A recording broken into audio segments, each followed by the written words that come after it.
আজকে যে কোনো একটা আমি ভিডিও দেখছিলাম আইসিস চায়নারা যে প্রসেসটা করা হয়েছিল যে আসলে এই বিমানটা প্রযোজ্য, এটাই মেনটা ছিল যে এই বিমানের কোনো মেয়াদ ছিল না।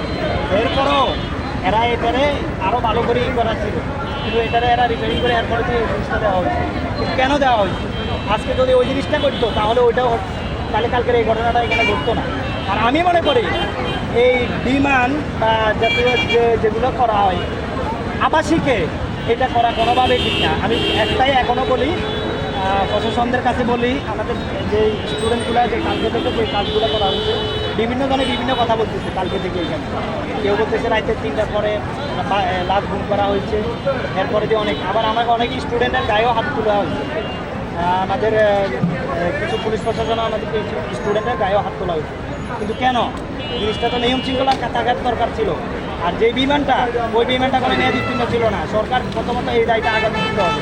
আমার একটাই দাবি, এটাই আছে, ছিল না এটা, এটার এই মাসের শেষে হয়ে গেছিল।